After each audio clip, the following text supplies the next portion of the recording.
Friends, आज की video आप सभी के लिए काफ़ी ज़्यादा इंपॉर्टेंट रहने वाली है, क्योंकि आज की वीडियो में आप सभी के लिए मैं सभी एग्ज़ाम के लिए और आधुनिक भारत के इतिहास का काफ़ी ज़्यादा इंपॉर्टेंट टॉपिक का नाम है भारतीय राष्ट्रीय आंदोलन। इस टॉपिक से रिलेटेड मोस्ट इंपॉर्टेंट क्वेश्चन और थ्योरी इस वीडियो में लेकर आया हूँ। मैंने आपके लिए सभी क्वेश्चन सेलेक्टेड और इंपॉर्टेंट लिए हैं। अगर आप किसी भी एग्ज़ाम की तैयारी कर रहे हो, ये वीडियो आपके लिए काफ़ी ज़्यादा यूज़फुल रहने वाला है। फ्रेंड्स, मैं आपको बताना चाहता हूँ कि इस वीडियो को बनाने में मैंने बहुत ज़्यादा मेहनत करी है, और यकीन करिए मुझ पर, अगर आप ये पूरा वीडियो देख लेते हो ना, ये टॉपिक आपका अच्छे से क्लियर हो जाएगा और आपको किसी भी बुक को और किसी और वीडियो को देखने की ज़रूरत नहीं पड़ेगी। तो चलिए हम स्टार्ट कर लेते हैं। फ्रेंड्स, वीडियो को पूरी तरह से स्टार्ट करने से पहले मैं आपको बताना चाहता हूं कि बिल्कुल हम ऑर्डर में पढ़ेंगे, ठीक है। सबसे पहले हम स्टार्ट करेंगे 1885 के भारतीय राष्ट्रीय कांग्रेस से, ठीक है। उसके बाद मैं आपको लेके जाऊँगा 1905 का जो बंगाल का विभाजन है वो आपको पढ़ाऊँगा। उसके बाद फ्रेंड्स हम पढ़ेंगे मुस्लिम लीग 1906 को। उसके बाद हम पढ़ेंगे कांग्रेस का विभाजन 1907 को, ठीक है। उसके बाद हम पढ़ेंगे खुदीराम बोस को जो फांसी हुई थी 1908 को, उसके बारे में पढ़ेंगे। गदर पार्टी 1913 को पढ़ेंगे। इसी तरीके से हम पढ़ेंगे गांधी जी का भारत आगमन 1915। मतलब जितने भी इंपॉर्टेंट टॉपिक होते हैं ना, वो सारे हम पढ़ेंगे, और जितने भी क्वेश्चन बनते हैं इससे वो हम पढ़ने वाले हैं। यकीन मानिए फ्रेंड्स, बहुत ज़्यादा इंपॉर्टेंट और स्पेशल वीडियो आप सभी के लिए रहने वाली है। तो चलिए हम स्टार्ट कर लेते हैं। सबसे पहले फ्रेंड्स हम पढ़ेंगे भारतीय राष्ट्रीय कांग्रेस 1885 को, ठीक है। तो पहला क्वेश्चन इसमें बनता है कि 1885 में भारतीय राष्ट्रीय कांग्रेस यानी कि आईएनसी की स्थापना किसकी पहल पर की गई थी? राइट आंसर हो जाता है ऑप्शन डी, ए.ओ. ह्यूम के पहल पर। आपको बताना चाहता हूँ भारतीय राष्ट्रीय कांग्रेस की स्थापना कब हुई थी? आप बोलोगे 1885 में हुई थी। अगर आपसे एग्जाम में ये पूछ लें कि किसकी पहल पर की गई थी, ए.ओ. ह्यूम के पहल पर की गई थी। इंपॉर्टेंट पॉइंट समझते हैं। भारतीय राष्ट्रीय कांग्रेस का गठन 28 दिसंबर 1885 को एलन ऑक्टेवियन ह्यूम द्वारा किया गया था। अन्य संस्थापक सदस्यों में दादा भाई नौरोजी और दिनशा वाचा शामिल हैं। पहला सत्र 1885 में वोमेश चंद्र बनर्जी की अध्यक्षता में बॉम्बे में आयोजित किया गया था। तो आपसे एग्जाम में पूछा जाता है कि बताओ भारतीय राष्ट्रीय कांग्रेस का जो पहला सत्र है कब आयोजित हुआ? आप बोलोगे 1885 में वोमेश चंद्र बनर्जी की अध्यक्षता में हुआ था।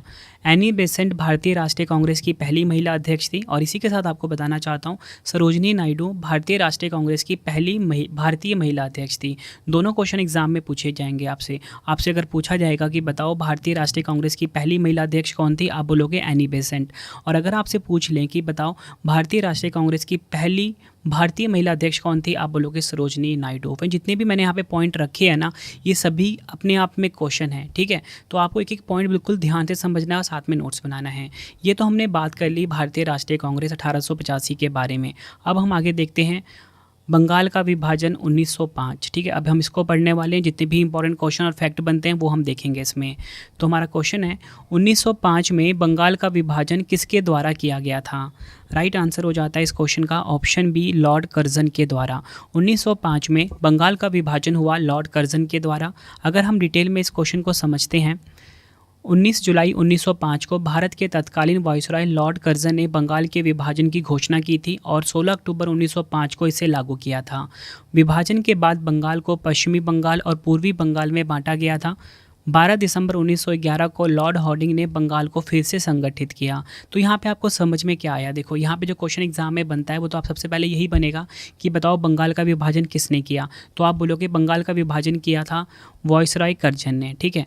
पूछा जाए कि कब हुआ था? वर्ष 1905 में हुआ था। ये वर्ष आपके लिए काफ़ी इंपॉर्टेंट है।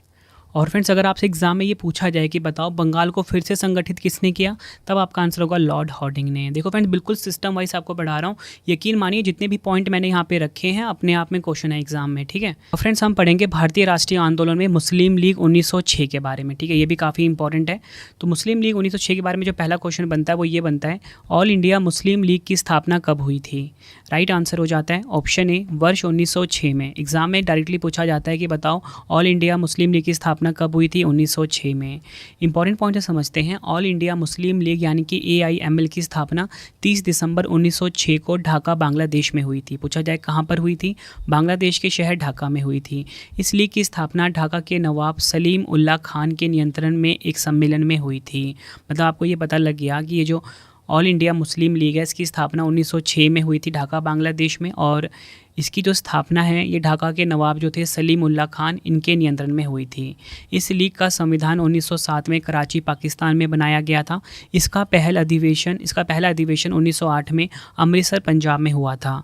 ऑल इंडिया मुस्लिम लीग के पहले सत्र की अध्यक्षता किसने करी थी? आगा खान ने। ये सभी फैक्ट आपको ध्यान रखने हैं।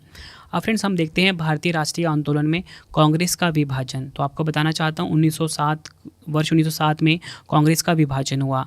तो हमारा जो पहला क्वेश्चन बनता है ना, वो ये बनता है, कांग्रेस के उदारवादी व उग्रवादी नेताओं में वास्तविक नेताओं में विभाजन किस अधिवेशन में हुआ था?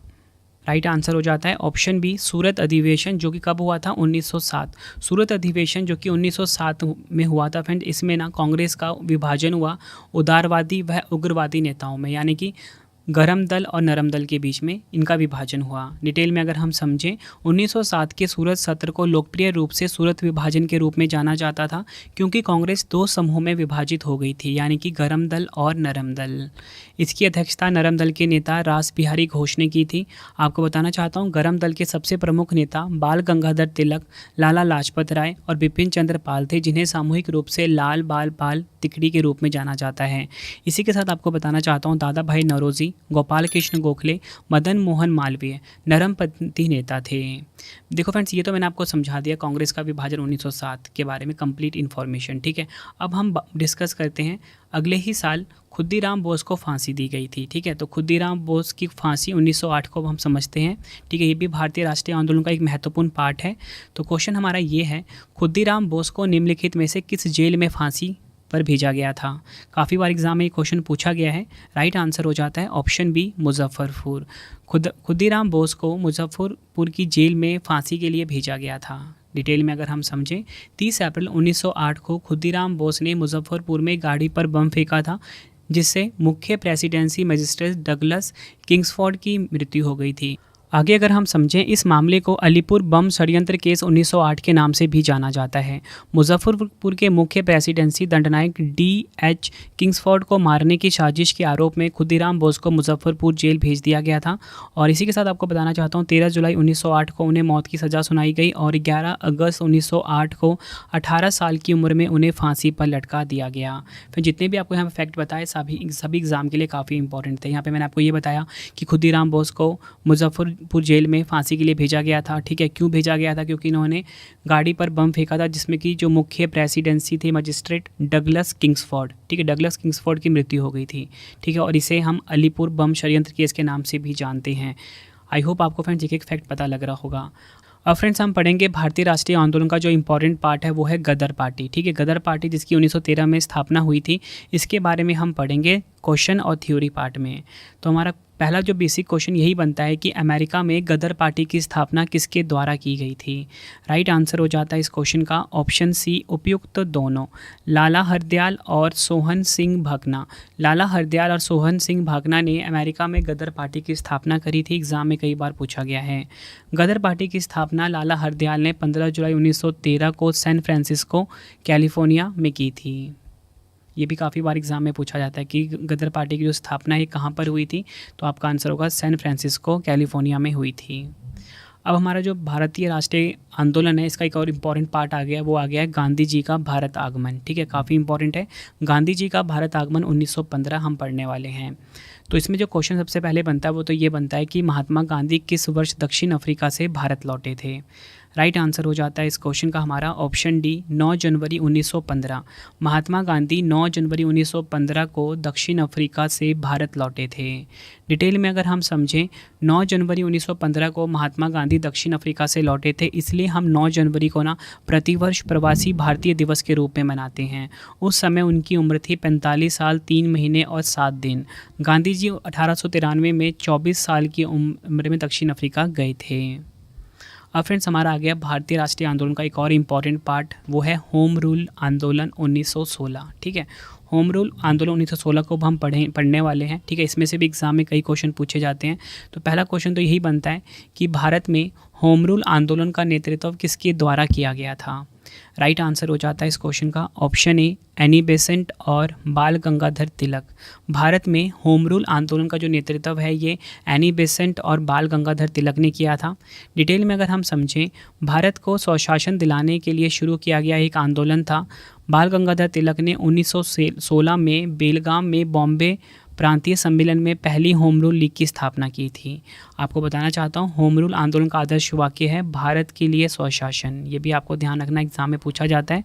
और होम रूल शब्द को आयरलैंड से अपनाया गया था।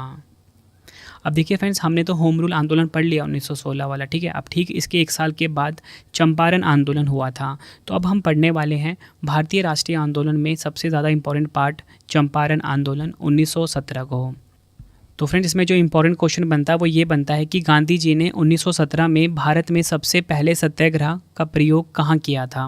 राइट आंसर हो जाएगा ऑप्शन सी चंपारण में। ये आपको ध्यान रखना है, गांधी जी ने 1917 में भारत में सबसे पहले सत्याग्रह का प्रयोग किया था चंपारण में।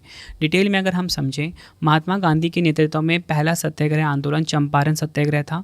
इसकी शुरुआत हुई थी 1917 में बिहार के चंपारण जिले में। तो आपको ये ध्यान रखना है कि जो चंपारण आंदोलन है या बोल सकते हो चंपारण सत्याग्रह, इसका संबंध महात्मा गांधी से है, ठीक है, क्योंकि इन्होंने इसको शुरू किया था। अगर आपसे पूछा जाए कि इसकी शुरुआत किस वर्ष हुई थी, 1917 में हुई थी। कहाँ पर हुई थी? बिहार के चंपारण जिले में हुई थी।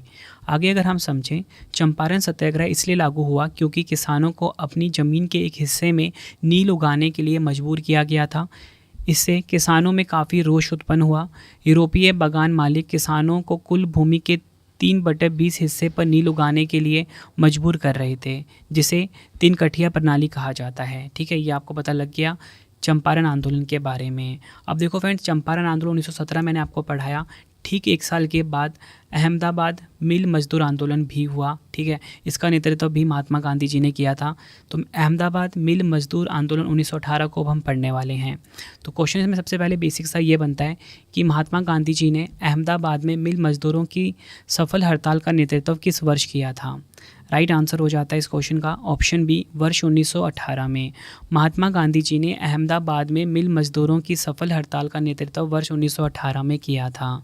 डिटेल में अगर हम समझें, महात्मा गांधी जी ने वर्ष 1918 में अहमदाबाद में सूती मिल मजदूरों के बीच सत्याग्रह आंदोलन का आयोजन किया। सूती मिल के मजदूरों ने 50% वेतन वृद्धि की मांग की, लेकिन मिल मालिक केवल 20% वेतन वृद्धि देने को तैयार थे। कपास मिल श्रमिकों का समर्थन करने के लिए गांधी जी ने भूख हड़ताल की। सत्याग्रह का परिणाम ये हुआ कि हड़ताल सफल रही और मजदूरों को 35% वेतन में वृद्धि मिली।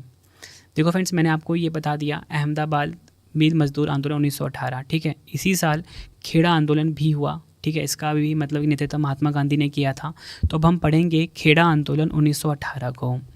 तो हमारा जो बेसिक सा क्वेश्चन है वो ये है, सरकार के विरुद्ध शुरू किए गए खेड़ा सत्याग्रह के नेता कौन थे। आंसर हो जाता है ऑप्शन ए महात्मा गांधी जी। सरकार के विरुद्ध जो शुरू हुआ था खेड़ा सत्याग्रह, इसके नेता कौन थे? महात्मा गांधी। डिटेल में अगर हम समझें, खेड़ा सत्याग्रह भूमि राजस्व के भुगतान के संबंध में ब्रिटिश सरकार की दमनकारी नीतियों के विरुद्ध 11 मार्च 1918 में भारत के गुजरात के खेड़ा जिले में शुरू किया गया एक महत्वपूर्ण आंदोलन था। इस आंदोलन को मुख्य मांग राजस्व वसूली में ढील देने की थी। किसानों ने सरकार को राजस्व देने से इनकार कर दिया था। आगे अगर हम डिटेल में समझें, खेड़ा के लोग फसल की विफलता और प्लेग की महामारी के कारण अंग्रेजों द्वारा लगाए गए उच्च करों का भुगतान करने में असमर्थ थे। गांधी जी और वल्लभ भाई पटेल के नेतृत्व में खेड़ा किसान आंदोलन का नेतृत्व किया गया था। देखो फ्रेंड्स, ये तो मैंने आपको बता दिया खेड़ा आंदोलन 1918 के बारे में, ठीक है। जो भी इंपॉर्टेंट पॉइंट थे मैंने आपको क्वेश्चन के माध्यम से भी समझा रहा हूँ, और जो भी एक्स्ट्रा क्वेश्चन बनते हैं ना, वो मैं आपको थ्योरी के पार्ट में समझा रहा हूँ। इसलिए मैं आपको अभी भी कह रहा हूँ कि जितने भी ये पॉइंट यहाँ पे मैं लिख रहा हूँ ना इंपॉर्टेंट पॉइंट में, ये अपने आप में ही क्वेश्चन है, ठीक है। आपसे पूछ लेंगे, बताओ कि खेड़ा आंदोलन किस वर्ष शुरू हुआ था। आप बोलोगे 1918 में शुरू हुआ था। किस राज्य में? गुजरात राज्य में, ठीक है। उद्देश्य भी आपको पता लग गया क्यों शुरू किया गया था। राजस्व वसूली में ढील देने के लिए इसको शुरू किया गया था, ठीक है।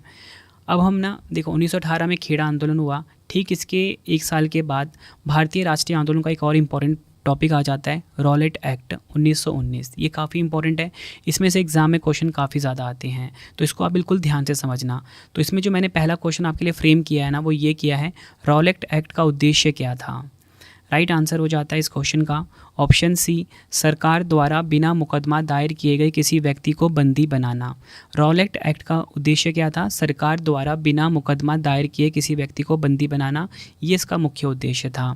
अब देखिए जो जो क्वेश्चन एग्जाम में बनते हैं वो मैंने यहाँ पे आपके लिए रखे हैं। तो रॉलेट एक्ट को 6 फरवरी 1919 को पारित किया गया था, ये आपको ध्यान रखना है।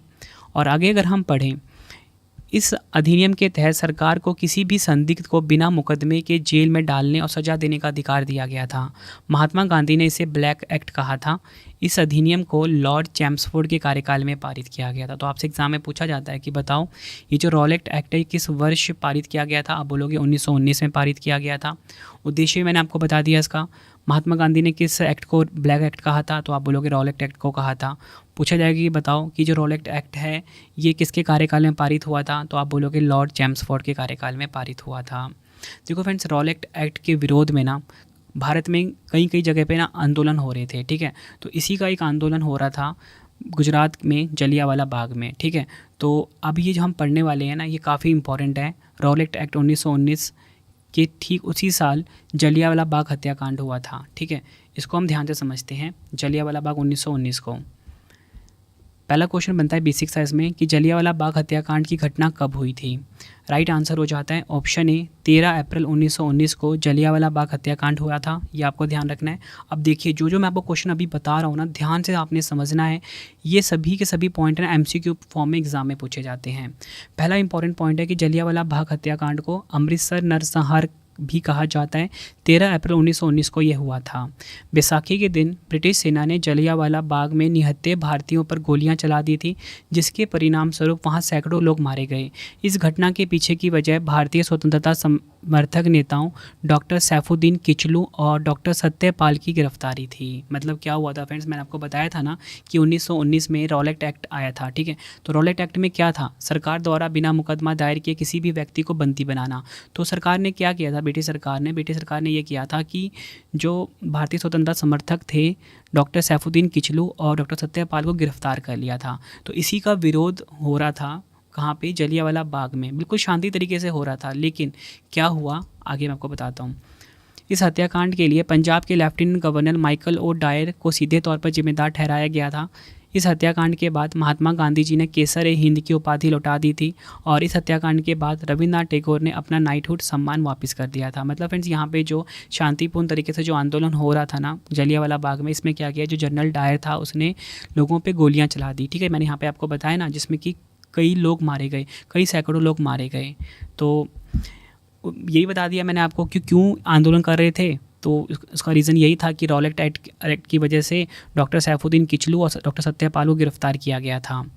और आपसे अगर एग्ज़ाम में पूछा जाए कि ये जलियांवाला बाग हत्याकांड हुआ था, इसमें किसने केसर ए हिंद की उपाधि लौटा दी थी? तो आप बोलोगे महात्मा गांधी जी ने। पूछा जाए कि जलियांवाला बाग हत्याकांड के बाद किसने अपना नाइटहुड सम्मान वापस कर दिया था? आप बोलोगे रविन्द्रनाथ टैगोर ने। ये तो बात होगी फ्रेंड जलियांवाला बाग हत्याकांड 1919 के बारे में कंप्लीट इन्फॉर्मेशन। अब हम अगला पढ़ते हैं खिलाफत आंदोलन। ये भी काफ़ी इंपॉर्टेंट है, भारतीय राष्ट्रीय आंदोलन का इंपॉर्टेंट पार्ट, ठीक है। तो देखो खिलाफत आंदोलन 1919 से 1922 तक चला, ठीक है। तो इसमें जो क्वेश्चन बनता है, ये क्वेश्चन एग्जाम में ना कई बार पूछा गया है। तो क्वेश्चन है खिलाफत आंदोलन का नेतृत्व किसके द्वारा किया गया था? मोस्ट इंपॉर्टेंट क्वेश्चन, आप मार्क करिए। तो राइट आंसर हो जाता है ऑप्शन ए, शौकत अली और मोहम्मद अली, ठीक है। शौकत अली और मोहम्मद अली ने खिलाफत आंदोलन का नेतृत्व किया था। डिटेल में अगर हम समझें, खिलाफत आंदोलन 1919 से 1922 तक चला था। यह एक ब्रिटिश विरोधी आंदोलन था। इस आंदोलन की शुरुआत मौलाना मोहम्मद अली और मौलाना शौकत अली ने की थी। इस आंदोलन का मकसद युद्ध के बाद तुर्क साम्राज्य के टूटने के बाद इस्लाम के खलीफा के रूप में तुर्क सुल्तान के अधिकार को बनाए रखने के लिए ब्रिटिश सरकार पर दबाव डालना था। इस आंदोलन के जरिए मुस्लिम समुदाय के बीच एकीकरण की कोशिश की गई थी। फ्रेंड्स, हमने पढ़ लिया खिलाफत आंदोलन के बारे में, ठीक है। अब हम अगला जो पढ़ने वाले हैं ना, वो पढ़ने वाले हैं असहयोग आंदोलन। इसको आप डबल स्टार मार्क कर लीजिए। हम पढ़ेंगे असहयोग आंदोलन 1920 के बारे में। फ्रेंड्स, आपको अगर वीडियो की क्वालिटी, वीडियो का कंटेंट और आपके रवि सर की मेहनत पसंद आ रही है ना, वीडियो को लाइक और शेयर ज़रूर करें। कॉमेंट बॉक्स में अपना फीडबैक भी दें कि आपको वीडियो कैसी लगती है। फ्रेंड्स, मैं बिल्कुल आपको सिस्टम वाइज पढ़ा रहा हूँ, बिल्कुल ऑर्डर वाइज पढ़ा रहा हूँ, ताकि आपको ना ये जो ये जो टॉपिक है ना काफ़ी टफ लगता है बच्चों को, तो मैंने ना बिल्कुल आसान बनाने की कोशिश करी है आप सभी के लिए। अगर आपको ना मेरी मेहनत पसंद आ रही है ना तो वीडियो को लाइक और शेयर ज़रूर करें। कमेंट बॉक्स में ज़रूर बताना कि आपको वीडियो कैसी लग रही है।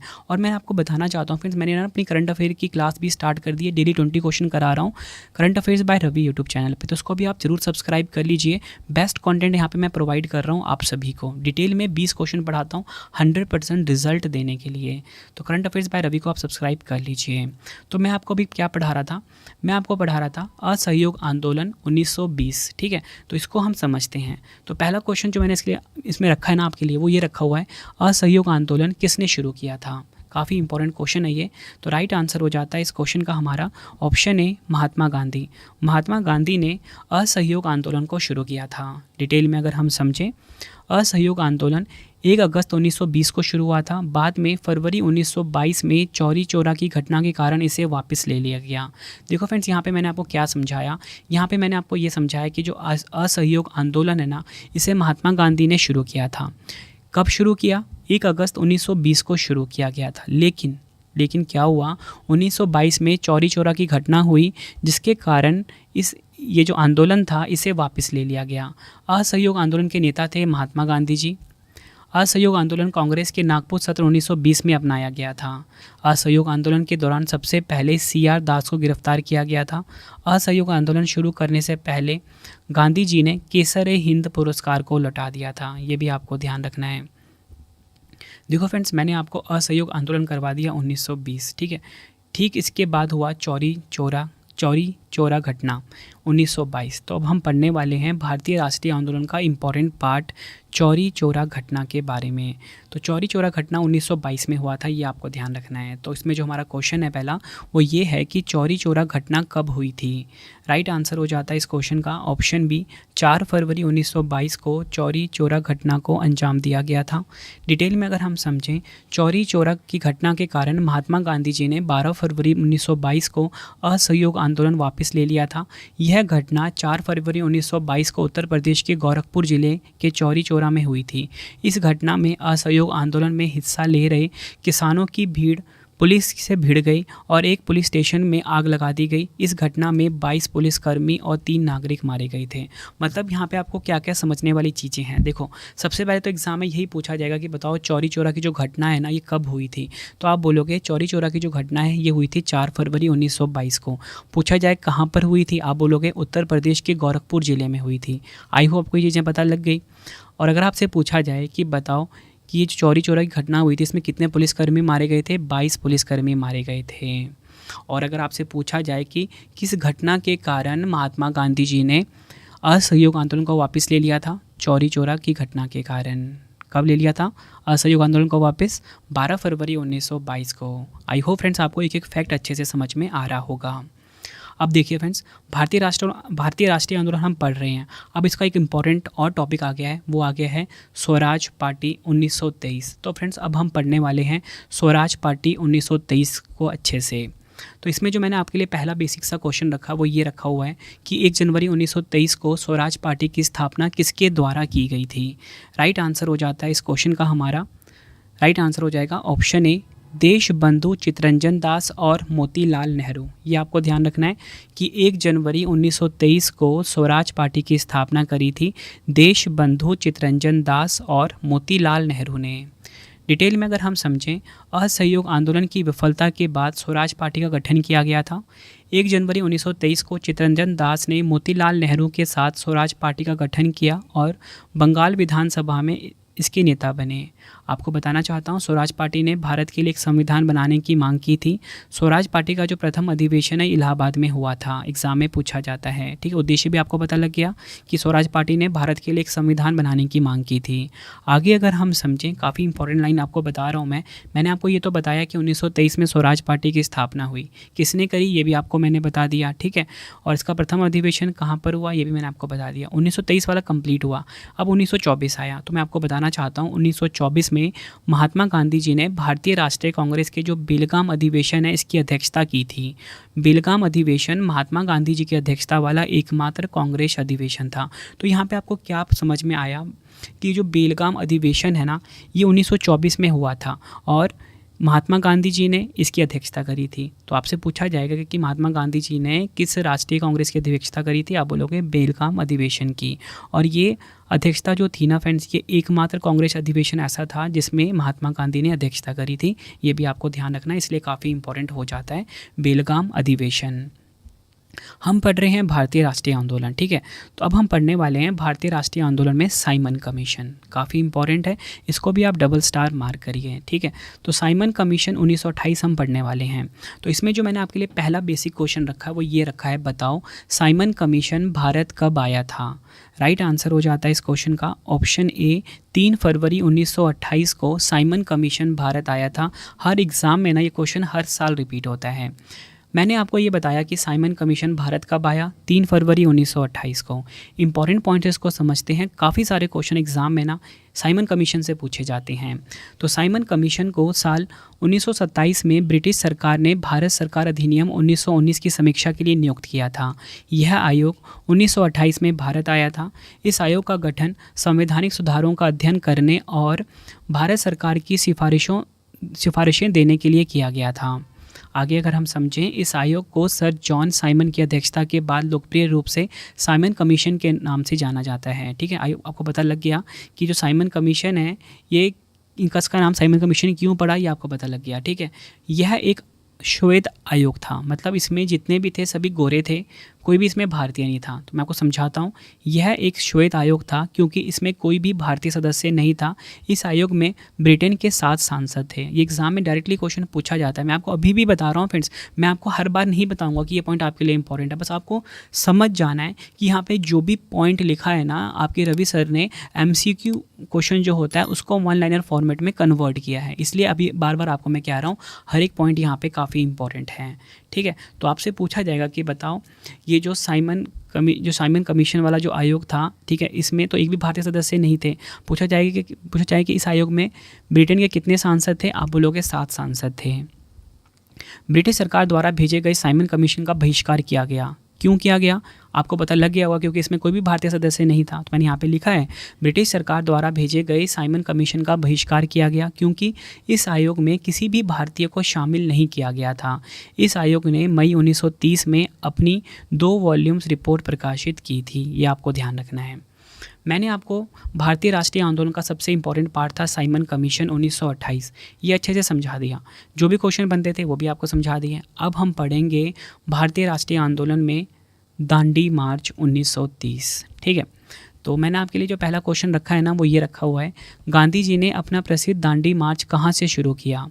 राइट आंसर हो जाता है इस क्वेश्चन का ऑप्शन बी, साबरमती आश्रम। गांधी जी ने अपना प्रसिद्ध दांडी मार्च जो है ये साबरमती आश्रम से शुरू किया।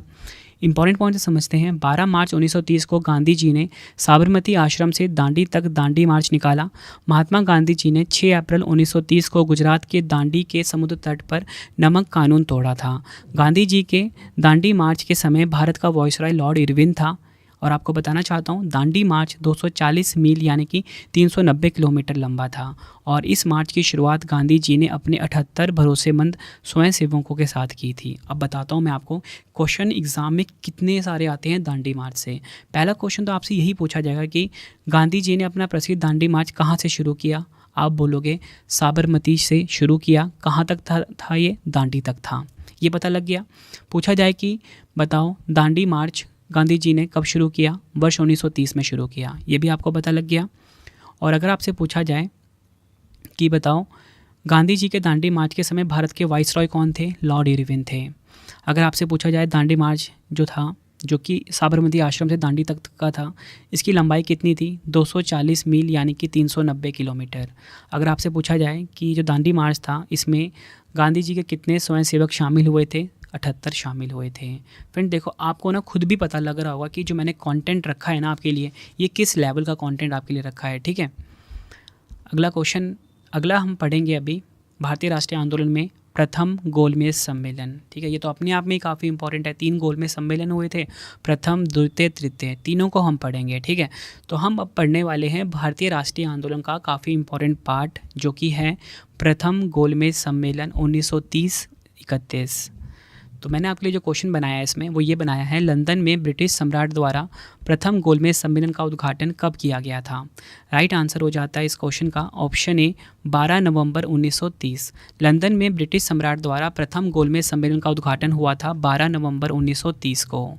डिटेल में अगर हम समझें, प्रथम गोलमेज सम्मेलन 12 नवंबर 1930 से 19 जनवरी 1931 तक लंदन के Royal Gallery House of Lords में आयोजित किया गया था। कहाँ पर आयोजित किया गया था? लंदन में आयोजित किया गया था। इसका उद्घाटन किया था जॉर्ज पंचम ने और इसकी अध्यक्षता ब्रिटिश प्रधानमंत्री रामसे मैकडॉनल्ड ने की थी। आगे अगर हम समझें, प्रथम गोलमेज सम्मेलन के दौरान लॉर्ड इरविन भारत के वॉइसरॉय थे। तो आपसे पूछा जाता है कि बताओ, प्रथम गोलमेज सम्मेलन जब हुआ था उस समय भारत के वॉइसरॉय कौन थे? इरविन वॉइसरॉय थे। इस सम्मेलन में भारत के कुल 74 प्रतिनिधियों ने हिस्सा लिया था, जिनमें 58 राजनीतिक नेता और 16 रियासतों के सदस्य शामिल थे। भारतीय राष्ट्रीय कांग्रेस ने इस सम्मेलन में हिस्सा नहीं लिया था, ये आपको ध्यान रखना है। तो मैंने आपको यहाँ पे ये समझाया कि जो प्रथम गोलमेज सम्मेलन है ना, ये 1930 से 1931 तक चला। ठीक है, शुरू कब हुआ? 1930 में शुरू हुआ। तो ये डेट आपको ध्यान रखनी है। और अगर आपसे पूछा जाए कि कहाँ पर आयोजित हुआ था? लंदन में आयोजित हुआ था। पूछा जाए कि इसका उद्घाटन किसने किया था? जॉर्ज पंचम ने किया था। इसकी अध्यक्षता किसने करी थी? ब्रिटिश प्रधानमंत्री रामसे मैकडॉनल्ड ने करी थी। भारत के वॉइसरॉय कौन थे इस टाइम? तो लॉर्ड इरविन थे। और इस सम्मेलन में भारत के कितने प्रतिनिधियों ने भाग लिया? 74। पूछा जाए कि क्या भारतीय राष्ट्रीय कांग्रेस ने इसमें शामिल हुए थे? तो आप बोलोगे नहीं हुए थे। मैंने आपको प्रथम गोलमेज सम्मेलन पढ़ा दिया। ठीक है, अब हम पढ़ने वाले हैं भारतीय राष्ट्रीय आंदोलन का अगला इंपॉर्टेंट टॉपिक, वो है द्वितीय गोलमेज सम्मेलन 1931। तो देखिए, क्वेश्चन ये बनता है, द्वितीय गोलमेज सम्मेलन में कांग्रेस का प्रतिनिधित्व किसके द्वारा किया गया था? मतलब आपको ये पता लग गया कि जो दूसरा गोलमेज सम्मेलन था ना, इसमें कांग्रेस शामिल हुई थी, है ना, मतलब भारतीय राष्ट्रीय कांग्रेस में शामिल हुई थी। तो पूछा गया कि बताओ, कांग्रेस का प्रतिनिधित्व किसके द्वारा किया गया था? राइट आंसर हो जाता है इस क्वेश्चन का ऑप्शन बी, महात्मा गांधी जी के द्वारा। डिटेल में अगर हम समझें, द्वितीय गोलमेज सम्मेलन 7 सितंबर 1931 से 1 दिसंबर 1931 तक लंदन में आयोजित किया गया था। इस सम्मेलन में महात्मा गांधी जी ने भारतीय राष्ट्रीय कांग्रेस का प्रतिनिधित्व किया था और सरोजनी नायडू ने भारतीय महिलाओं का। आपको पता लग गया कि भारतीय महिलाओं का प्रतिनिधित्व किसने किया था? सरोजनी नायडू ने। इस सम्मेलन की अध्यक्षता यूनाइटेड किंगडम के प्रधानमंत्री रामसे मैकडॉनल्ड ने करी थी। फ्रेंड्स, ये आपको मैंने द्वितीय गोलमेज सम्मेलन भी अच्छे से समझा दिया। जो भी इंपॉर्टेंट क्वेश्चन थे सब कुछ मैंने आपको यहाँ पे बताया कि इस सम्मेलन की अध्यक्षता करी थी महात्मा गांधी जी ने और महिलाओं की तरफ से करी थी सरोजनी नायडू ने। ठीक है, कब ये हुआ था? 1931 में हुआ था। अब देखिए फ्रेंड्स, ये जो द्वितीय गोलमेज सम्मेलन है 1931, ठीक, इसके 1 साल के बाद ना पूना पैक्ट होता है। ठीक है, तो मैं आपको पूना पैक्ट बता देता हूँ, इसके बाद मैं आपको बताऊँगा तृतीय गोलमेज सम्मेलन। ठीक है, लेकिन तृतीय गोलमेज सम्मेलन से पहले पूना पैक्ट हुआ था। तो ये जो पूना पैक्ट है ना फ्रेंड्स, इसमें से भी एग्जाम में डायरेक्टली क्वेश्चन काफ़ी बार पूछे गए हैं एग्जाम में, तो इसको भी आप ध्यान से समझना। सबसे पहले हम बात करते हैं पूना पैक्ट 1932 से जुड़ा हुआ मोस्ट इंपॉर्टेंट क्वेश्चन। तो क्वेश्चन ये है, बताओ पूना पैक्ट में किसके बीच हस्ताक्षर किए गए थे? राइट आंसर हो जाता है इस क्वेश्चन का ऑप्शन ए, डॉक्टर BR अम्बेडकर और महात्मा गांधी। पूना पैक्ट में BR अम्बेडकर जी और महात्मा गांधी जी के बीच में हस्ताक्षर किए गए थे। मोस्ट इंपॉर्टेंट क्वेश्चन है आपके लिए, आप इसको 2-3 स्टार तो मार्क कर ही लीजिए, एग्जाम में बार बार पूछा जाता है। अब मैं आपको ना पूना पैक्ट से जुड़े हुए कुछ इंपॉर्टेंट क्वेश्चंस बताता हूँ। देखिए, पूना पैक्ट महात्मा गांधी और डॉक्टर भीमराव अंबेडकर के बीच 24 सितंबर 1932 को हुआ था। ठीक है, 1932 को हुआ, एक समझौता था। आपको पता लग गया ना कब हुआ था? ये 1932 में हुआ था। एग्जाम में डायरेक्टली पूछा जाता है पूना पैक्ट कब हुआ था, मतलब जो समझौता हुआ था कब हुआ था? 1932 में हुआ था। किसके बीच में हुआ था? महात्मा गांधी जी और डॉक्टर भीमराव अम्बेडकर के बीच। इस समझौते के तहत ब्रिटिश भारत की संसद में दलित वर्गों को चुनावी सीटों पर आरक्षण दिया गया था। यह समझौता पुणे की यरवदा सेंट्रल जेल में हुआ था, ये आपको ध्यान रखना है।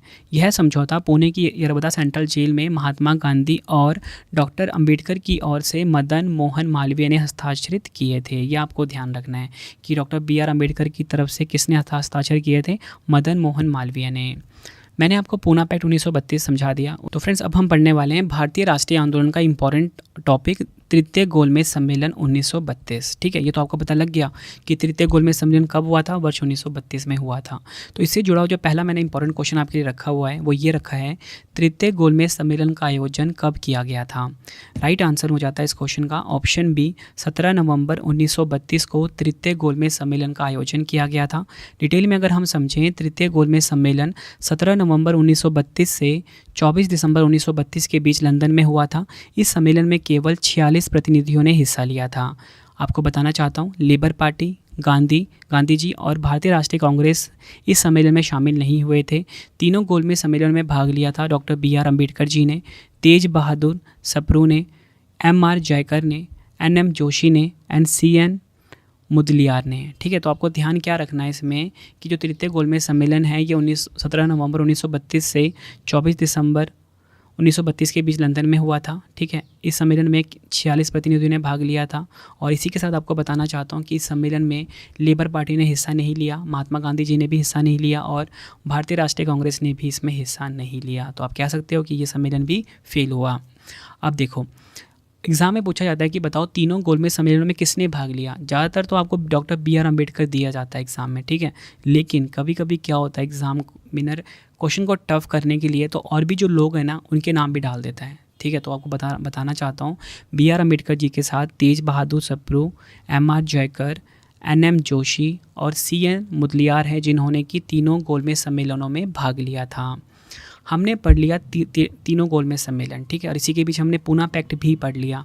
अब सबसे ज़्यादा इंपॉर्टेंट एक और आ गया है, वो आ गया है भारतीय राष्ट्रीय आंदोलन का भारत सरकार अधिनियम 1935। तो इसमें जो मैंने आपका पहला क्वेश्चन रखा है वो यही रखा है कि भारत सरकार अधिनियम 1935 के समय भारत का वाइसरॉय कौन था। तो राइट आंसर हो जाता है इस क्वेश्चन का हमारा ऑप्शन ए, लॉर्ड विलिंगटन। ये आपको ध्यान रखना है। भारत सरकार अधिनियम 1935 के समय भारत का वाइसरॉय था लॉर्ड विलिंगटन। डिटेल में अगर हम समझें, भारत सरकार अधिनियम 1935 को ब्रिटिश संसद ने 1935 में पारित किया था और यह 1937 में लागू हुआ था। यह लॉर्ड लिनलिथगो की नेतृत्व वाली संयुक्त चयन समिति की रिपोर्ट पर आधारित थी। भारत सरकार अधिनियम 1935 के द्वारा बर्मा को भारत से अलग किया गया था। भारत सरकार अधिनियम 1935 के द्वारा भारत परिषद को समाप्त कर दिया गया था। आई होप आपको ये चीज़ें समझ में आ गई होंगी। अब देखो फ्रेंड्स, हमने ना भारत सरकार अधिनियम 1935 पढ़ लिया। इसमें मैंने आपको ये बताया कि उस समय भारत के वाइसरॉय कौन थे, लॉर्ड विलिंगटन थे। और फ्रेंड्स, अगर आपसे एग्जाम में पूछा जाए कि बर्मा को भारत से अलग किस अधिनियम द्वारा किया गया, आप बोलोगे भारत सरकार अधिनियम 1935 के द्वारा अलग किया गया। और अगर आपसे पूछा जाए कि भारत परिषद को समाप्त किस अधिनियम के द्वारा किया गया, भारत सरकार अधिनियम 1935 के द्वारा किया गया। देखो फ्रेंड्स, हम पढ़ रहे हैं भारतीय राष्ट्रीय आंदोलन, तो इसमें मैंने आपको भारत सरकार अधिनियम 1935 पढ़ा दिया। अब जो अगला इंपॉर्टेंट आ गया है टॉपिक, वो आ गया है मुस्लिम लीग। अब हम मुस्लिम लीग को अच्छे से समझने वाले हैं। मुस्लिम लीग की अगर हम बात करें, ठीक है, इसकी स्थापना हुई थी 1940 में। तो इसमें जो मैंने आपके लिए पहला क्वेश्चन रखा वो ये रखा है, बताओ मुस्लिम लीग ने पाकिस्तान की मांग का प्रस्ताव सर्वप्रथम कांग्रेस के किस अधिवेशन में रखा था। तो राइट आंसर हो जाता है इस क्वेश्चन का हमारा ऑप्शन ए, 1940 के लाहौर अधिवेशन में मुस्लिम लीग ने पाकिस्तान की मांग का प्रस्ताव सर्वप्रथम 1940 में लाहौर अधिवेशन में रखा था। डिटेल में अगर हम समझें, मुस्लिम लीग ने 1940 में लाहौर में आयोजित अपने अधिवेशन में एक अलग मुस्लिम लीग राज्य यानी कि पाकिस्तान की मांग की थी। इस प्रस्ताव को लाहौर प्रस्ताव या पाकिस्तान प्रस्ताव के नाम से भी जाना जाता है। मुस्लिम लीग द्वारा पाकिस्तान की मांग को पूरा करने के साधन के रूप में 16 अगस्त 1946 को प्रत्यक्ष कार्रवाई दिवस घोषित किया गया था। ये सभी फैक्ट आपने ध्यान रखने हैं। वीडियो कम से कम आप 2 बार ज़रूर देखना, ताकि फ्रेंड्स ये जो टॉपिक है ना, जो कि स्टूडेंट को काफ़ी ज़्यादा टफ लगता है और एग्ज़ाम में इसमें से भर भर के क्वेश्चन पूछे जाते हैं, ताकि आपको ना हर एक पॉइंट अच्छे से समझ में आ जाए। ठीक है, अब हम पढ़ेंगे भारतीय राष्ट्रीय आंदोलन का इम्पॉर्टेंट पार्ट, वो है क्रिप्स मिशन। 1942 को हम पढ़ने वाले हैं। तो देखिए, इसमें जो मैंने आपके लिए पहला क्वेश्चन रखा वो यही रखा है कि क्रिप्स मिशन भारत में किस वर्ष आया था। तो राइट आंसर हो जाता है ऑप्शन डी, वर्ष 1942 में क्रिप्स मिशन जो है ये भारत आया था। डिटेल में हम समझते हैं क्रिप्स मिशन को। क्रिप्स मिशन को ब्रिटिश सरकार द्वारा मार्च 1942 में ब्रिटिश युद्ध प्रयासों के लिए भारतीय सहयोग और समर्थन को सुरक्षित करने के उद्देश्य से भेजा गया था। मतलब पता लग गया यहाँ पे आपको कि जो क्रिप्स मिशन है भारत क्यों आया था, मार्च 1942 में भारत क्यों आया था। ब्रिटिश युद्ध प्रयासों के लिए भारतीय सहयोग के लिए और समर्थन को सुरक्षित करने के उद्देश्य से आया था। क्रिप्स मिशन के प्रस्तावों को post dated cheque Mahatma Gandhi ने माना। आपसे पूछा जाता है कि किस मिशन को किसे महात्मा गांधी जी ने पोस्ट डेटेड चेक कहा था? आप बोलोगे क्रिप्स मिशन को। जवाहरलाल नेहरू और मौलाना आज़ाद क्रिप्स मिशन के आधिकारिक वार्ताकार थे। एग्जाम में पूछा जाता है। जब लॉर्ड लिथगो वायसराय थे तब क्रिप्स मिशन ने भारत का दौरा किया। तो पूछा जाता है कि बताओ किस वायसराय के कार्यकाल में क्रिप्स मिशन भारत आया था? आप बोलोगे लॉर्ड लिथगो वायसराय के कार्यकाल में। भारत में क्रिप्स मिशन के समय ब्रिटिश प्रधानमंत्री विंस्टन चर्चिल थे, ये भी आपको ध्यान रखना है।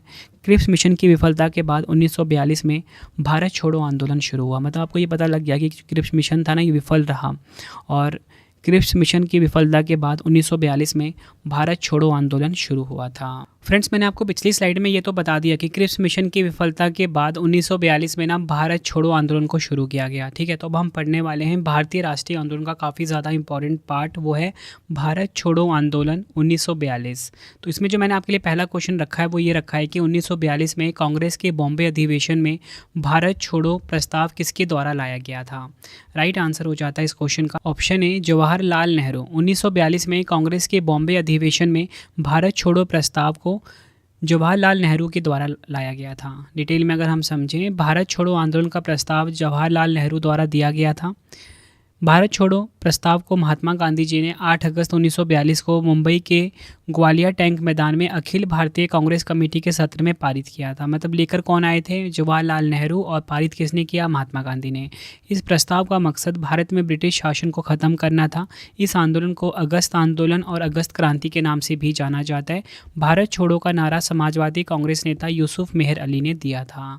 आई होप फ्रेंड्स आपको सारे के सारे इंपॉर्टेंट पॉइंट पता लग गए कि जो 1942 में जो कांग्रेस के बॉम्बे अधिवेशन में भारत छोड़ो प्रस्ताव था किसके द्वारा लाया गया? जवाहरलाल नेहरू ने। पारित किया था किसने? महात्मा गांधी जी ने। और उद्देश्य क्या था? ब्रिटिश शासन को ख़त्म करना। और इसे ना, ये जो भारत छोड़ो आंदोलन है, इसे अगस्त आंदोलन और अगस्त क्रांति के नाम से भी जाना जाता है। नेक्स्ट है हमारा क्वेश्चन, भारत छोड़ो आंदोलन के समय गांधी जी को गिरफ्तार करके कौन सी जेल में रखा गया था? राइट आंसर हो जाएगा ऑप्शन सी, पूना जेल में। ये आपको ध्यान रखना है। डिटेल में अगर हम समझें, भारत छोड़ो आंदोलन के दौरान 9 अगस्त 1942 की सुबह महात्मा गांधी समेत कांग्रेस के ज़्यादातर नेताओं को गिरफ्तार कर लिया गया था। गांधी जी को पूना की जेल में रखा गया था, जबकि नेहरू, आज़ाद और दूसरे नेताओं को अहमदनगर किले में हिरासत में रखा गया था। इस आंदोलन के दौरान गांधी जी ने करो या मरो का नारा दिया था। भारत छोड़ो आंदोलन गांधी जी द्वारा 9 अगस्त 1942 को द्वितीय विश्व युद्ध के दौरान भारत में शुरू किया गया था। आई होप आपको ये चीज़ भी पता लग गई होगी। नेक्स्ट है हमारा, अगस्त आंदोलन के दौरान अंग्रेज़ों ने कौन सा ऑपरेशन शुरू किया था? अगस्त आंदोलन, मैंने आपको क्या बताया कि अगस्त आंदोलन किसका दूसरा नाम है? भारत छोड़ो आंदोलन का ही दूसरा नाम है। तो पूछा गया आपसे, बताओ कि अगस्त आंदोलन के दौरान, यानी कि भारत छोड़ो आंदोलन के दौरान अंग्रेज़ों ने कौन सा ऑपरेशन शुरू किया था? राइट आंसर हो जाता है option D, operation zero hour. ये आपको ध्यान रखना है। देखो फ्रेंड्स, यहाँ पे मैंने आपको पढ़ा दिया अगस्त आंदोलन यानी कि भारत छोड़ो आंदोलन, ठीक है। और ये मैंने आपको बताया था 1942 में हुआ था। तो इसके बाद हम पढ़ने वाले हैं अभी शिमला सम्मेलन 1945, ठीक है। ये भी काफ़ी इंपॉर्टेंट है, एग्जाम में क्वेश्चन बनते हैं इसमें से। तो हमारा क्वेश्चन है, शिमला सम्मेलन किस वर्ष में आयोजित किया गया था? राइट आंसर हो जाता है ऑप्शन सी, वर्ष 1945 में शिमला सम्मेलन आयोजित किया गया था।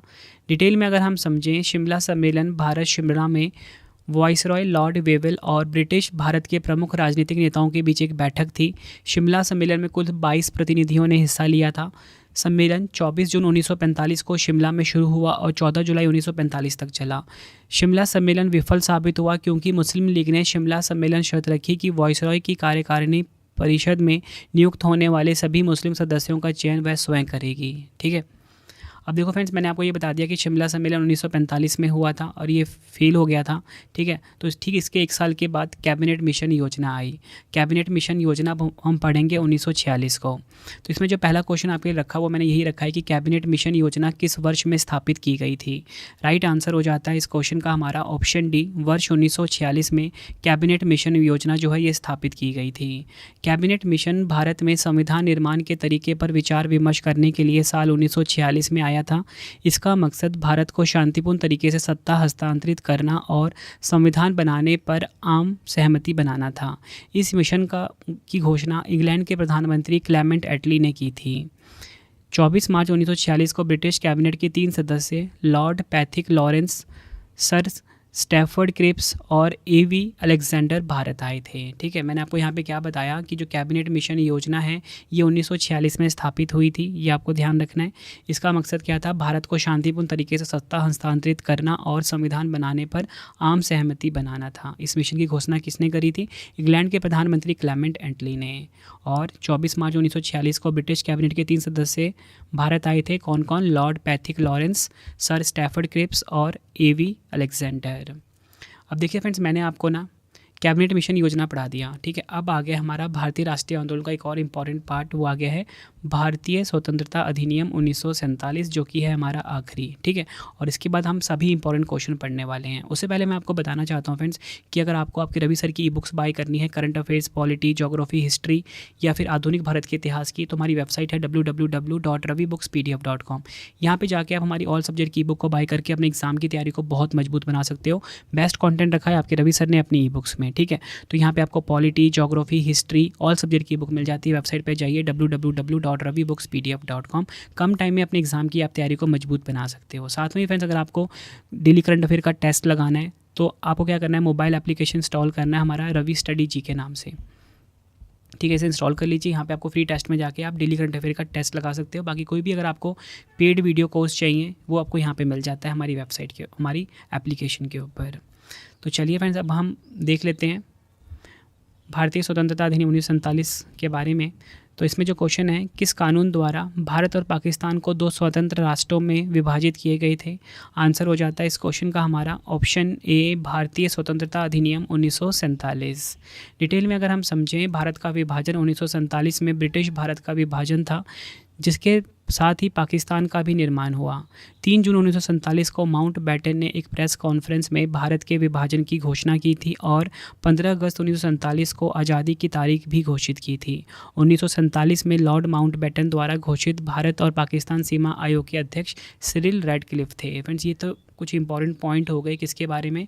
भारतीय स्वतंत्रता अधिनियम 1947 के बारे में। फ्रेंड्स, इसी तरीके से जितने भी इंपॉर्टेंट टॉपिक थे ना भारतीय राष्ट्रीय आंदोलन से जुड़े हुए, वो मैंने आपको करवाए। देखो फ्रेंड्स, यहाँ पे ना कुल मिला के मैंने आपको 30 से ज़्यादा इंपॉर्टेंट टॉपिक करवाए हैं। ठीक है, भारतीय राष्ट्रीय आंदोलन में, जो कि छोटे छोटे टॉपिक थे।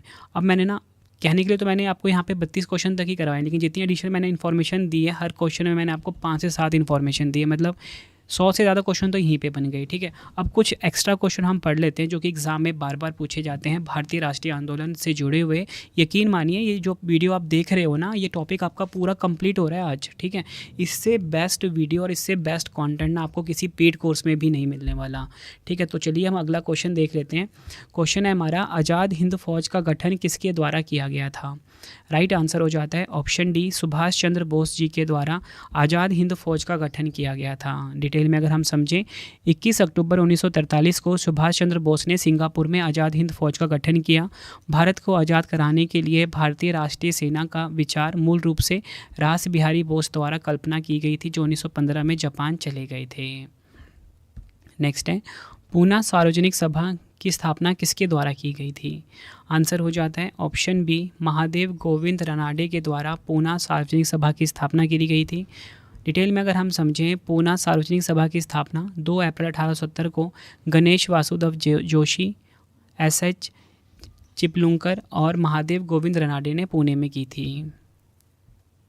नेक्स्ट है, लंदन इंडियन सोसाइटी और ईस्ट इंडिया एसोसिएशन की स्थापना किसके द्वारा की गई थी? राइट आंसर हो जाता है ऑप्शन बी, दादा भाई नौरोजी। ये आपको ध्यान रखना है, लंदन इंडियन सोसाइटी और ईस्ट इंडिया एसोसिएशन की स्थापना दादा भाई नौरोजी के द्वारा की गई थी। डिटेल में अगर हम समझें, 1865 में दादा भाई नौरोजी के मार्गदर्शन में लंदन इंडियन सोसाइटी की स्थापना की गई। इसका गठन भारतीय छात्रों द्वारा राजनीतिक शिकायतों को व्यक्त करने के लिए एक मंच के रूप में किया गया था। ईस्ट इंडिया एसोसिएशन की स्थापना 1 अक्टूबर 1866 को दादा भाई नौरोजी ने की थी। इस एसोसिएशन का मकसद सार्वजनिक हितों और भारतीयों के कल्याण को बढ़ावा देना था। नेक्स्ट है हमारा क्वेश्चन, स्वतंत्रता मेरा जन्मसिद्ध अधिकार है और मैं इसे लेकर रहूँगा, यह कथन किसका है? राइट आंसर हो जाता है ऑप्शन ए, बाल गंगाधर तिलक का। स्वतंत्रता मेरा जन्मसिद्ध अधिकार है और मैं इसे लेकर रहूँगा, यह कथन है बाल गंगाधर तिलक का। तिलक को भारतीय शांति का जनक भी कहा जाता है, ये आपको पता होना चाहिए। वह चरमपंथी गुट से ताल्लुक़ रखते थे। उन्होंने 2 पत्रिका प्रकाशित की, मराठी में केसरी और अंग्रेजी में महारत्ता। नेक्स्ट है, अप्रैल 1920 में दिल्ली की केंद्रीय असेंबली में बम फेंकने वाले क्रांतिकारी नेता कौन थे? राइट आंसर हो जाता है ऑप्शन सी, सरदार भगत सिंह। डिटेल में अगर हम समझें, 8 अप्रैल 1929 को भगत सिंह और बटुकेश्वर दत्त ने दिल्ली स्थित केंद्रीय विधानसभा में बम फेंके। बटुकेश्वर दत्त के खिलाफ केंद्रीय विधानसभा बम मामला दायर किया गया था। उन्होंने केंद्रीय विधानसभा हॉल में आगंतुक गैलरी में इंकलाब जिंदाबाद के नारे लगाने शुरू कर दिए थे। अगला क्वेश्चन है हमारा, निम्नलिखित में से किसने तीनों गोलमेज सम्मेलनों में भाग लिया? राइट आंसर हो जाता है इस क्वेश्चन का option A, B R Ambedkar ji. B R Ambedkar ji ने तीनों गोलमेज सम्मेलनों में भाग लिया था। अगला क्वेश्चन है, महात्मा गांधी जी ने किस गोलमेज सम्मेलन में भाग लिया था? राइट आंसर हो जाता है ऑप्शन बी, द्वितीय गोलमेज सम्मेलन में महात्मा गांधी जी ने भाग लिया था। नेक्स्ट है, कांग्रेस के उग्रवादी तथा उदारवादी नेताओं में पुनः मेल किस अधिवेशन में हुआ था? आंसर हो जाता है ऑप्शन ए, लखनऊ अधिवेशन 1916 में। डिटेल में अगर हम समझें, 1916 में भारतीय राष्ट्रीय कांग्रेस के लखनऊ अधिवेशन की अध्यक्षता अंबिका चरण मजूमदार ने की थी। नेक्स्ट है, सिपाही विद्रोह के समय भारत का गवर्नर जनरल कौन था? राइट आंसर हो जाता है ऑप्शन ए, लॉर्ड कैनिंग सिपाही विद्रोह के समय भारत का गवर्नर जनरल था। 1857 का सिपाही विद्रोह 10 मई 1857 को मेरठ में शुरू हुआ था। यह विद्रोह ब्रिटिश ईस्ट इंडिया कंपनी के शासन के खिलाफ बंगाल प्रेसिडेंसी के सिपाहियों ने शुरू की थी। यह विद्रोह 20 जून 1858 को ग्वालियर में ख़त्म हुआ था। अगला है हमारा क्वेश्चन, यंग इंडिया पुस्तक के लेखक कौन हैं? राइट आंसर हो जाता है इस क्वेश्चन का option B, Lala Lajpat Rai young India पुस्तक के लेखक हैं। नेक्स्ट है, लखनऊ समझौता कब हुआ था? राइट आंसर हो जाता है ऑप्शन सी, वर्ष 1916 में लखनऊ समझौता हुआ था। 1916 का लखनऊ समझौता भारतीय राष्ट्रीय कांग्रेस और मुस्लिम लीग के बीच एक समझौता था। 1916 के लखनऊ समझौते पर बाल गंगाधर तिलक और मोहम्मद अली जिन्ना के बीच हस्ताक्षर हुए। 1916 में भारतीय राष्ट्रीय कांग्रेस के लखनऊ अधिवेशन की अध्यक्षता अंबिका चरण मजूमदार ने की थी। नेक्स्ट है हमारा क्वेश्चन, वर्ष 1857 के संदर्भ में किसे उसके मित्र ने धोखा दिया तथा अंग्रेजों द्वारा बंदी बनाकर मार दिया गया था? राइट आंसर हो जाता है इस क्वेश्चन का हमारा option C, Tatya Tope. Detail में अगर हम समझें, तात्या टोपे को नरवर के राजा मान सिंह ने धोखा दिया था। एग्जाम में कई बार पूछा जाता है। नेक्स्ट है हमारा क्वेश्चन, कांग्रेस द्वारा पूर्ण स्वाधीनता का प्रस्ताव कब और कहां पारित किया गया था? राइट आंसर हो जाता है ऑप्शन डी, कांग्रेस का जो लाहौर अधिवेशन 1929 है, इसमें पूर्ण स्वाधीनता का प्रस्ताव पारित किया गया था। भारतीय राष्ट्रीय कांग्रेस ने 19 दिसंबर 1929 को अपने लाहौर सत्र में पूर्ण स्वराज यानी कि पूर्ण स्वतंत्रता का प्रस्ताव पारित किया था। इस अधिवेशन में जवाहरलाल नेहरू को कांग्रेस का अध्यक्ष चुना गया था। 31 दिसंबर 1929 को नेहरू ने रावी नदी के किनारे तिरंगा फहराया और पूर्ण स्वराज की मांग की। उन्होंने 26 जनवरी 1930 को स्वतंत्रता के लिए निर्धारित तिथि बताई थी। नेक्स्ट है, वर्ष 1939 में कांग्रेस छोड़ने के बाद सुभाष चंद्र बोस ने किस दल की स्थापना की थी? राइट आंसर हो जाता है इस क्वेश्चन का ऑप्शन डी, फॉरवर्ड ब्लॉक की। वर्ष 1939 में कांग्रेस छोड़ने के बाद सुभाष चंद्र बोस ने फॉरवर्ड ब्लॉक की स्थापना की थी। ऑल इंडिया फॉरवर्ड ब्लॉक एक वामपंथी राष्ट्रवादी राजनीतिक पार्टी है जिसकी स्थापना 1939 में सुभाष चंद्र बोस ने पश्चिम बंगाल में की थी। अगला क्वेश्चन एग्जाम के लिए काफ़ी इंपॉर्टेंट क्वेश्चन है ये, गांधी इरविन समझौता कब हुआ था? राइट आंसर हो जाता है इस क्वेश्चन का ऑप्शन डी, 5 मार्च 1931 को गांधी इरविन समझौता हुआ था। गांधी इरविन समझौता भारत के सविनय अवज्ञा आंदोलन से संबंधित था। इस समझौते पर 5 मार्च 1931 को महात्मा गांधी और लॉर्ड इरविन ने हस्ताक्षर किए थे। गांधी इरविन समझौते के अनुसार गांधी जी ने सविनय अवज्ञा आंदोलन स्थगित कर दिया और दूसरे गोलमेज सम्मेलन में भाग लेने के लिए सहमत हुए। नेक्स्ट है हमारा क्वेश्चन, कांग्रेस संगठन उदारवादी तथा उग्रवादी गुटों में कब विभाजित हुआ था? राइट आंसर हो जाता है इस क्वेश्चन का ऑप्शन ए, 1907 में। कांग्रेस संगठन उदारवादी तथा उग्रवादी गुटों में 1907 में विभाजित हुआ था। सूरत विभाजन 1907 में सूरत में हुए कांग्रेस के वार्षिक अधिवेशन के रूप में भी जाना जाता है। सूरत अधिवेशन ने कांग्रेस के भीतर उदारवादी और चरमपंथी नामक क्रांतिकारियों की 2 शाखाओं का निर्माण किया। नेक्स्ट है हमारा क्वेश्चन, डॉक्टर राजेंद्र प्रसाद के अनुसार पाकिस्तान के जनक कौन थे? राइट आंसर हो जाता है इस क्वेश्चन का ऑप्शन सी, लॉर्ड मिंटो। आपको बताना चाहता हूँ, पाकिस्तान के जनक थे डॉक्टर राजेंद्र प्रसाद के अनुसार। नेक्स्ट है 18 फरवरी 1946 को जल सेना के द्वारा खुला विद्रोह कहाँ पर किया गया था। काफ़ी इंपॉर्टेंट क्वेश्चन है ये भी। राइट आंसर हो जाता है ऑप्शन बी बॉम्बे में। 18 फरवरी 1946 को जल सेना के द्वारा खुला विद्रोह जो है ये बॉम्बे महाराष्ट्र में हुआ था। नौसैनिक जहाज़, याद रखना है आपको, नौसैनिक जहाज़ HMIS तलवार पर नौसेना के अधिकारियों ने रहने की स्थिति और उन्हें दिए जाने वाले भोजन का विरोध करना शुरू कर दिया। विरोध 18 फरवरी 1946 को शुरू हुआ। नेक्स्ट है इंडियन मुस्लिम लीग की स्थापना कब की गई थी। राइट आंसर हो जाता है ऑप्शन ए, वर्ष 1906 में इंडियन मुस्लिम लीग की स्थापना हुई थी। ऑल इंडिया मुस्लिम लीग का गठन ढाका बांग्लादेश में 30 दिसंबर 1906 को हुआ था। यह एक राजनीतिक दल था जो पाकिस्तान को अलग मुस्लिम बहुल राष्ट्र के रूप में स्थापित करने के लिए ब्रिटिश शासन के दौरान स्थापित किया गया था। मोहम्मद अली जिन्ना दल के नेता थे। नेक्स्ट है हमारा क्वेश्चन, द्विराष्ट्र सिद्धांत का प्रतिपादन किसके द्वारा किया गया था। राइट आंसर हो जाता है ऑप्शन डी, मोहम्मद अली जिन्ना के द्वारा। डिटेल में अगर हम समझें, द्विराष्ट्र सिद्धांत को सर सैयद अहमद खान का वास्तविक जनक माना जाता है। हालांकि 20वीं सदी की शुरुआत में पाकिस्तान के संस्थापक मोहम्मद अली जिन्ना ने भी सिद्धांत का प्रस्ताव रखा था। अगला क्वेश्चन, भारत सेवक समाज के संस्थापक कौन थे। आंसर हो जाता है ऑप्शन डी, गोपाल कृष्ण गोखले भारत सेवक समाज के संस्थापक थे। डिटेल में अगर हम समझें, भारत सेवक समाज या the servants of India society का गठन पुणे महाराष्ट्र में 12 जून 1905 को गोपाल कृष्ण गोखले द्वारा की गई थी। समाज का उद्देश्य भारत के नागरिकों के लिए स्वैच्छिक सेवा के रास्ते खोजना और विकसित करना था। नेक्स्ट है हमारा क्वेश्चन, डेक्कन एजुकेशन सोसाइटी की स्थापना किसके द्वारा की गई थी। राइट आंसर हो जाता है इस क्वेश्चन का ऑप्शन सी, ए और बी दोनों। बाल गंगाधर तिलक और गोपाल गणेश अगरकर के द्वारा डेक्कन एजुकेशन सोसाइटी की स्थापना की गई थी। डेक्कन एजुकेशन सोसाइटी की स्थापना साल 1884 में पुणे में हुई थी, यह भी आपको ध्यान रखना है। नेक्स्ट है हमारा क्वेश्चन, संपूर्ण भारत में प्रथम स्वाधीनता दिवस कब मनाया गया था। राइट आंसर हो जाता है ऑप्शन बी, 26 जनवरी 1930 को। फ्रेंड्स, आप ना हमारा टेलीग्राम भी ज्वाइन कर लेना, रवि स्टडी जीके नाम से, जहाँ पे आपको डेली जीके की एक शीट दी जाती है रिवीजन के लिए, और साथ में ही करंट अफेयर्स का PDF भी दिया जाता है। रवि स्टडी जीके नाम से हमारा टेलीग्राम है। नेक्स्ट है, बंगाल में क्रांतिकारी नेताओं द्वारा किस संस्था की स्थापना की गई थी। राइट आंसर हो जाता है ऑप्शन बी, अनुशीलन समिति। नेक्स्ट है, कांग्रेस के प्रथम अधिवेशन की अध्यक्षता किसके द्वारा की गई थी।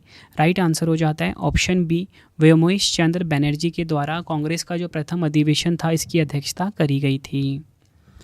नेक्स्ट है, वर्नाक्यूलर प्रेस एक्ट किसके शासन में पारित किया गया था। आंसर हो जाएगा ऑप्शन ए, लॉर्ड लिटन के कार्यकाल में। अगला क्वेश्चन, मुझ पर किया गया लाठी का एक एक प्रहार ब्रिटिश साम्राज्य के कफन में कील बनकर रहेगा, ऐसा किसने कहा था। आंसर हो जाएगा ऑप्शन सी, लाला लाजपत राय ने। डिटेल में अगर हम समझें, लाला लाजपत राय को शेर ए पंजाब के नाम से भी जाना जाता था। 19 मई 1894 को लाला लाजपत राय ने पंजाब नेशनल बैंक की स्थापना करी थी, ये भी आपको ध्यान रखना है। अगला क्वेश्चन है हमारा, हंटर कमेटी की नियुक्ति सरकार द्वारा किस घटना की जांच के लिए की गई थी। राइट आंसर हो जाता है ऑप्शन बी, जलियांवाला बाग हत्याकांड की जांच के लिए हंटर कमेटी की नियुक्ति सरकार द्वारा की गई थी। अगला क्वेश्चन, मुस्लिम लीग द्वारा मुक्ति दिवस कब मनाया गया था। आंसर हो जाता है ऑप्शन बी, 22 दिसंबर 1939। अगला क्वेश्चन, केसरी और मराठा समाचार पत्र किसने निकाले थे। राइट आंसर हो जाता है ऑप्शन ए, बाल गंगाधर तिलक ने केसरी और मराठा समाचार पत्र जो थे ये निकाले थे। नेक्स्ट है, भारतीय राष्ट्रीय कांग्रेस की स्थापना के समय भारत का गवर्नर कौन था। आंसर हो जाएगा ऑप्शन बी, लॉर्ड डफरिन। भारतीय राष्ट्रीय कांग्रेस की स्थापना के समय भारत के गवर्नर थे लॉर्ड डफरिन। अगला क्वेश्चन, गांधी जी द्वारा किस पत्रिका का संपादन किया गया था। आंसर हो जाएगा ऑप्शन ए, हरिजन। नेक्स्ट है हमारा क्वेश्चन, जलियांवाला बाग हत्याकांड के विरोध में सर नाइटहुड का खिताब किसके द्वारा वापस कर दिया गया था। आंसर हो जाता है ऑप्शन बी, रविंद्रनाथ टैगोर के द्वारा नाइटहुड की जो उपाधि थी ये वापस कर दी गई थी। अगला क्वेश्चन, इंडियन सिविल सर्विसेज की परीक्षा पास करने वाले पहले भारतीय कौन थे। राइट आंसर हो जाता है इस क्वेश्चन का ऑप्शन ए, सत्येंद्र नाथ ठाकुर जो हैं ये इंडियन सिविल सर्विस की परीक्षा पास करने वाले पहले भारतीय थे। अगला है हमारा क्वेश्चन, इल्बर्ट विधेयक किस वायसराय के काल में पेश किया गया था। आंसर हो जाता है ऑप्शन ए, लॉर्ड रिपन। 1857 के विद्रोह के दौरान कुंवर सिंह किस स्थान के नेता थे? आंसर हो जाएगा ऑप्शन ए बिहार। अगला क्वेश्चन, किस गवर्नर जनरल की तुलना औरंगजेब से की जाती है?